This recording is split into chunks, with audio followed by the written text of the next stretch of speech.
Temos o prazer de ter aqui com a gente a Rita Lobo, essa autora best-seller de livros de culinária, apresentadora, que nos ensina a cozinha prática, e acho que com a prática fica cada vez melhor, né?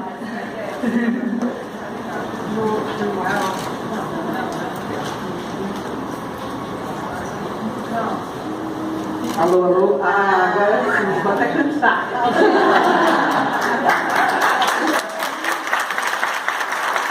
Todo mundo aqui está me viram cantando, né? Vocês só me viram cantando.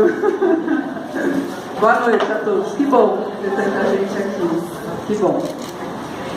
Então, a gente estava falando dessa coisa da prática, né? E que a Rita sempre frisa isso, que a cozinha, quanto mais você pratica, melhor você fica, e eu acho que é a melhor forma de aprender, fazendo, né? Tem uma ideia, assim, que eu acho que é uma ideia muito machista, que é de que cozinha é dom. Ou você nasce sabendo, ou você não sabe. Eu sou, assim, absolutamente contrária a essa ideia. Eu acho que cozinhar, vocês já devem, quem acompanha o meu trabalho deve ter visto isso por aí, cozinhar é como ler e escrever.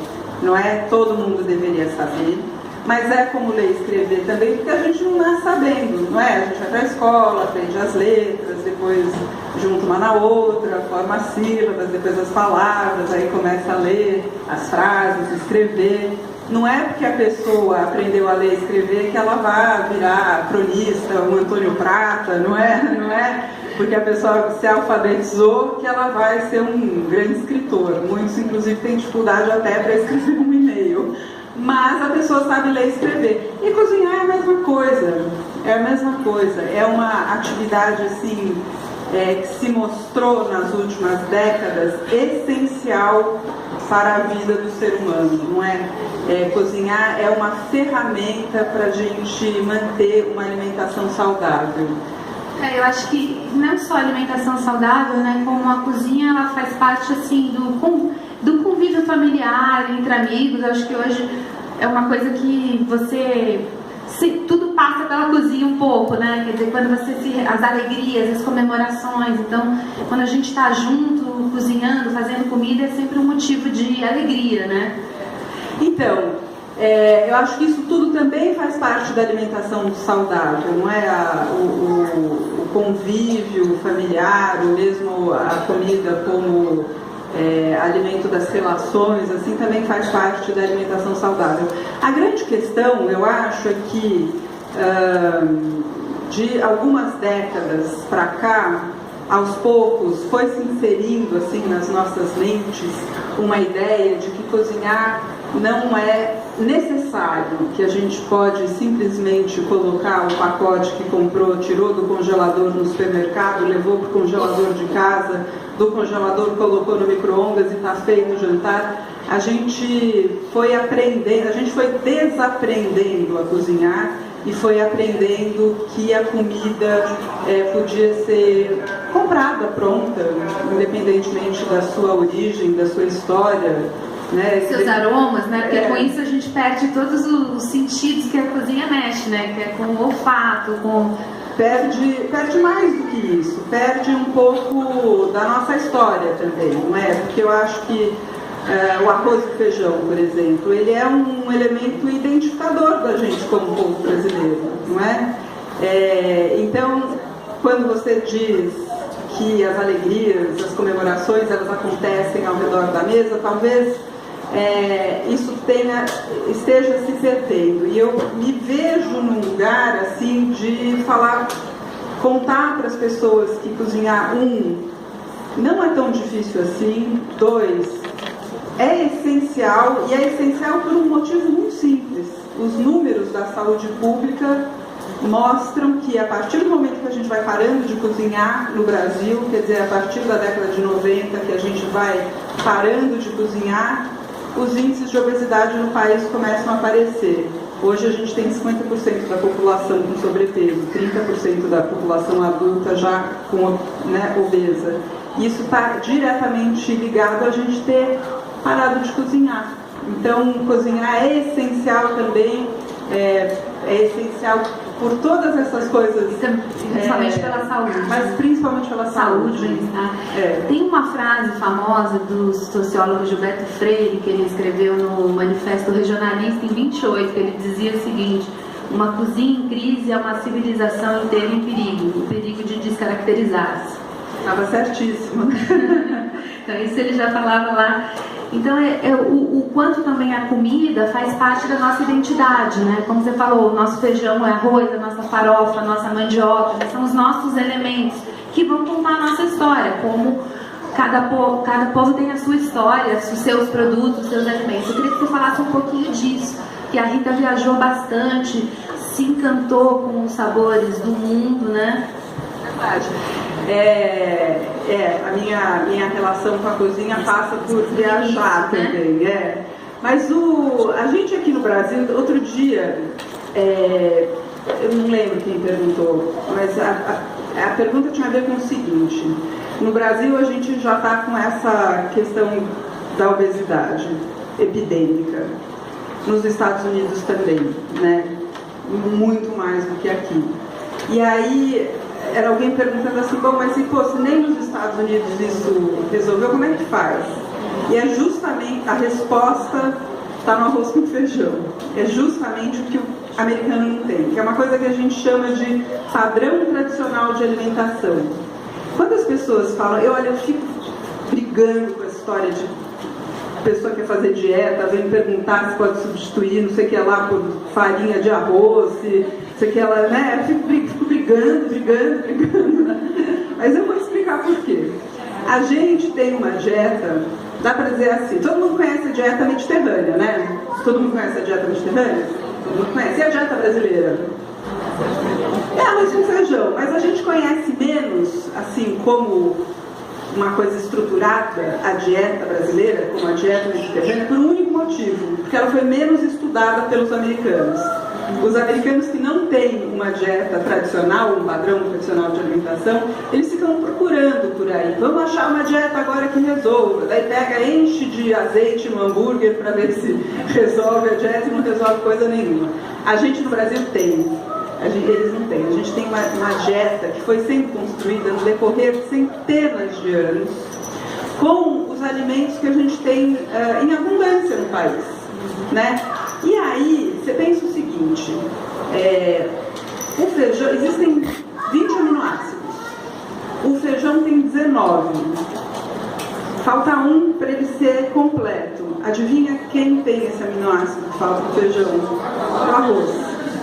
Não é à toa que o arroz com feijão é fantástico. Isso foi, quer dizer, ele é completo, ele é nutricionalmente falando, ele é perfeito e uma delícia também. Então a gente talvez tenha demorado para se dar conta, e isso é um estudo que vem sendo feito há 30 anos aqui no Brasil, de entender que, assim, que o que a gente tem é uma preciosidade, e é por isso que a gente não pode deixar de sair das nossas mesas o arroz com feijão como símbolo da nossa dieta, né? Eu acho que a gente tem que pensar assim, naquele PF que tem uma verdurinha ali refogada, ou uma abóbora assada, um que bebe, né? Tem uma carne, isso, é um PF colorido, que vai ter o arroz, feijão, uma hortaliça, né? Um legume, uma folha e uma carne. Então, com isso a gente tem ali um prato perfeito. E os nossos avós e bisavós e tataravós, e quem veio antes, que eu já não sei como é que chama, talvez eles não soubessem, né, da perfeição que é o arroz com feijão. Certamente eles não sabiam, mas se não fosse bom, a gente não estaria aqui hoje. A gente só está aqui hoje porque a nossa comida é muito boa. E à medida que a gente vai parando de consumir a nossa comida, a nossa alimentação, a nossa saúde vai piorando. A Rita tem uma parceria muito legal com os nutricionistas da USP, né? Então, que eles fizeram ali um raio-x dos alimentos bons, né? E como ela está falando, do arroz com feijão, dos legumes, enfim, da comida de verdade, né? Porque hoje existe também uma corrente muito forte, assim, dos alimentos orgânicos, que a gente ouve falar, vamos comprar um orgânico, vamos fazer... E ela pondera com muita precisão isso, Quer dizer, o que a gente tem que valorizar são os alimentos frescos, né? A comida real, né? Que está ali à disposição, mais frescas possíveis, né? Até ela separa nesse livro aqui, tem uma separação muito interessante em 4 tópicos, né? Que é por grau de processamento. Eu posso só fazer um teste aqui? Só para eu entender, só para fazer um raio-x aqui. Eu vou falar 2 pratos, 2 PFs. E aí eu quero que vocês me digam qual é mais saudável, tá? Então assim, não tem arroz branco, feijão preto, uma bistequinha de porco e uma couve passadinha assim no azeite com alho. E uma farofinha, vai? E uma farofinha. Pra gente também não ficar prejudicado. Pra ficar prejudicado, né? Só arroz, feijão, a bistequinha, a couve, não tem nenhuma farofinha, fica mal, né? Então esse é um prato. Vou falar o prato 1. PF 2.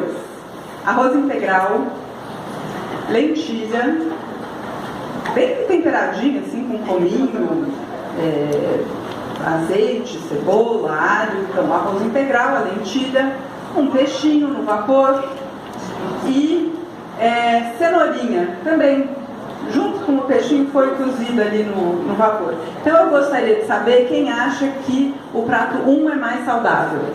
Eu acho. Pessoas corajosas. Eu acho. Temos aqui pessoas corajosas. A história não fala dos covardes. Eu gostaria de saber quem acha que o prato 2 é mais saudável. Não foi tanto. Não sei. Tá bom. Então, assim, considerando uma alimentação saudável, né, assim, de forma ampla e abrangente, eu gostaria de saber se alguém aqui acha que os 2 pratos são igualmente saudáveis.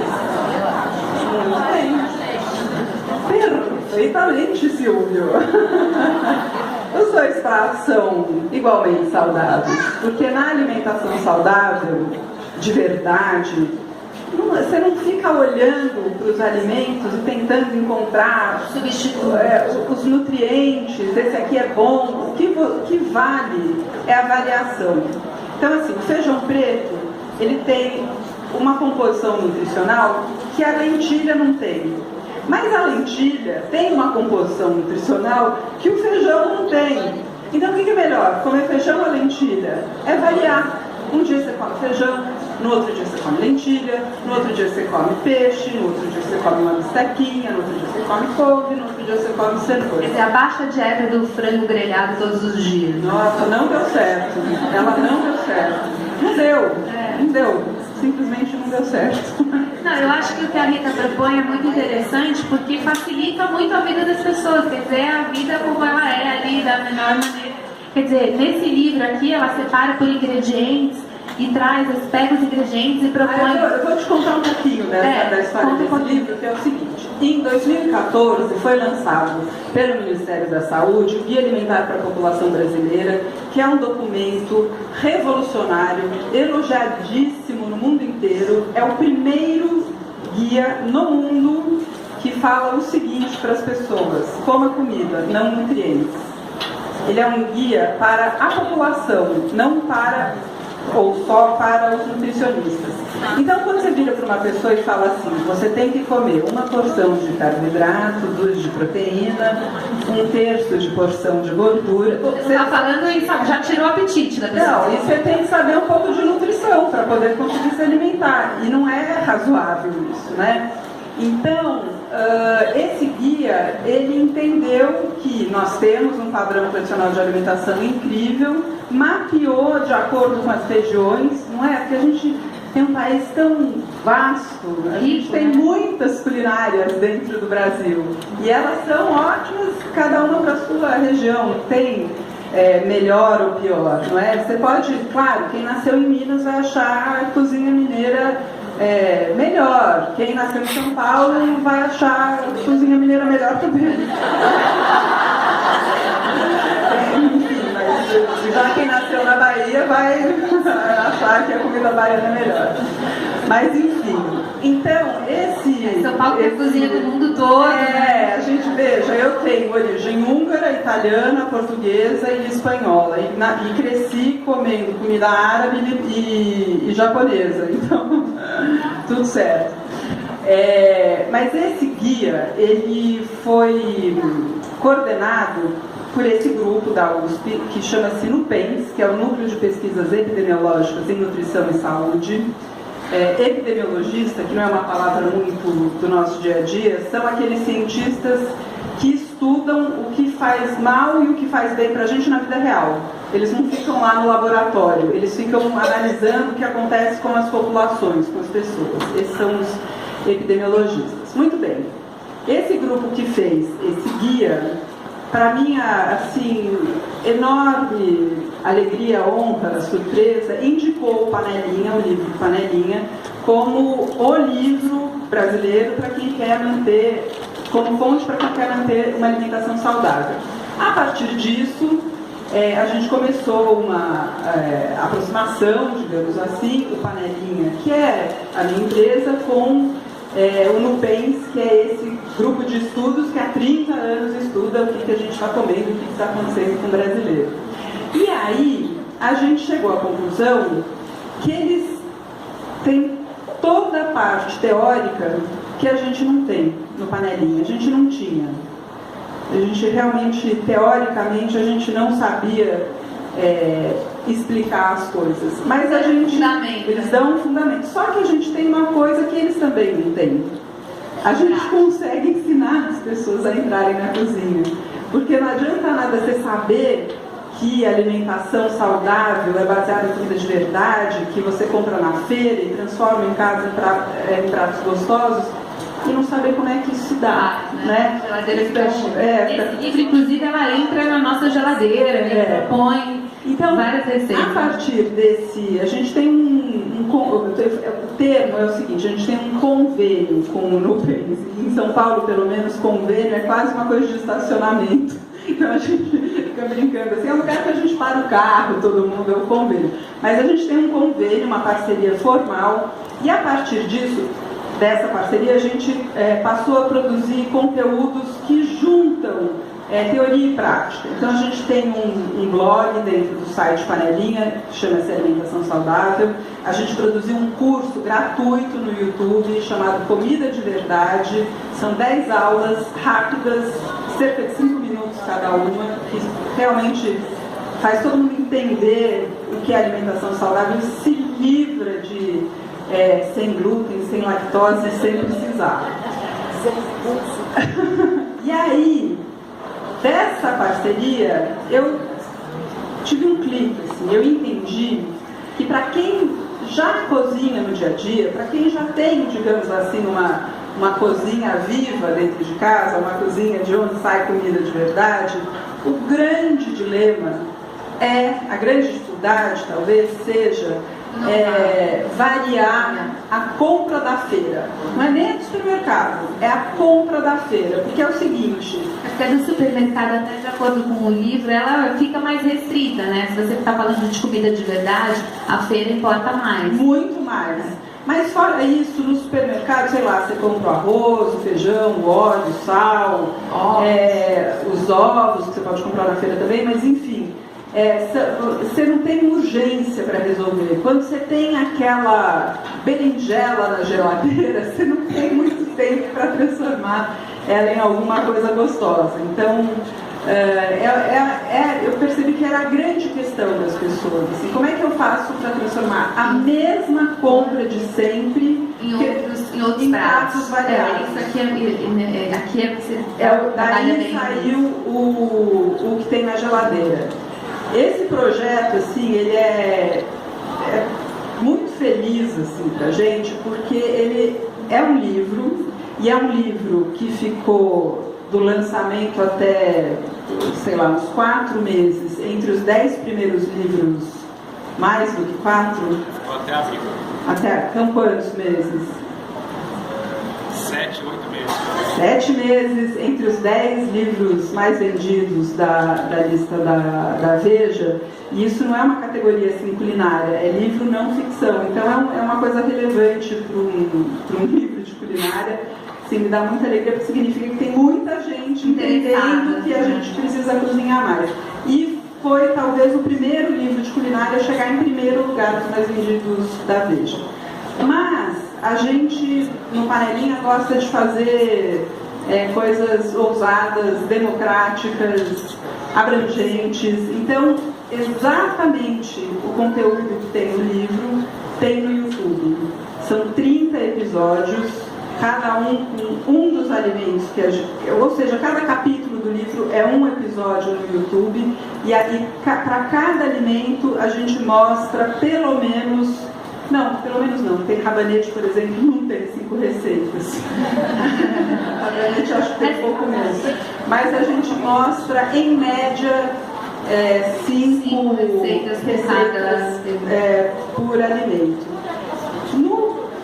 Nesse processo, quer dizer, a gente tem todas as receitas no site Panelinha, tem essa série, né, de 30 episódios no YouTube, e aí tem o livro. Nesse processo, à medida que eu fui fazendo esse projeto, ficou clara uma coisa para mim que eu mesma não tinha dado conta. É curioso isso, né? Como à medida que a gente vai fazendo as coisas, a gente também vai entendendo, né, como é que a gente trabalha.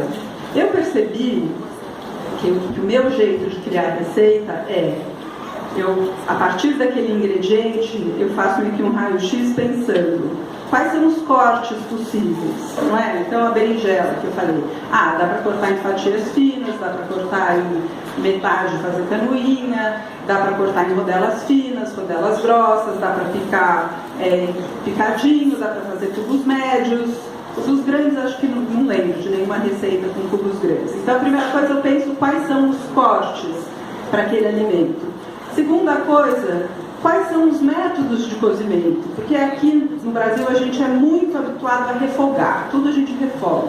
Chuchu, refogadinho. Cenoura, refogadinha. Yubi, refogadinho.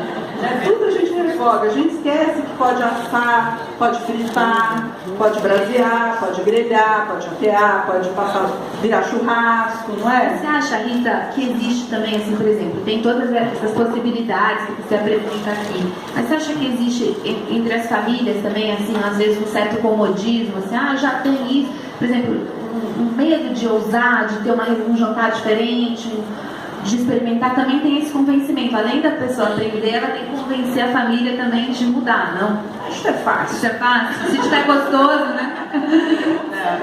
Eu acho que o difícil, e eu acho que esse é a grande questão, é que a gente precisa entender que cozinhar não é assunto da dona da casa. Cozinhar é um assunto da casa. Então a gente precisa trazer todo mundo para a família e entender que não é o marido que dá uma ajudinha ou a mulher que dá uma ajudinha, que é mais raro. Geralmente é uma responsabilidade da mulher. A alimentação tem que ser um assunto de responsabilidade da casa. Se não for assim, muito provavelmente a gente vai continuar comendo comida comprada pronta, ultraprocessada, porque é muita coisa para uma pessoa só. Significa pensar no cardápio, fazer a lista de compras, ir ao mercado, fazer as compras, chegar em casa, armazenar, preparar o jantar, limpar a bagunça que fica, reaproveitar só, é muita coisa. Principalmente o pensar, que é isso que você falou, pensar em como usar aquele ingrediente que está lá, às vezes ele até está lá. Mas essa parte eu ajudo. Mas o que eu ia dizer é o seguinte, então, o que eu acho não é nem que a pessoa tenha preguiça ou a família não aceite. Eu acho que a gente está começando a valorizar a comida caseira brasileira mais recentemente. Eu acho que diferentemente, por exemplo, de um país como a França ou como a Itália, as pessoas valorizam tanto a própria culinária, que vira até gastronomia, não é? Gastronomia francesa, gastronomia italiana, que existe uma educação culinária que no Brasil não existe. Então, por que as pessoas só refogam no chuchu?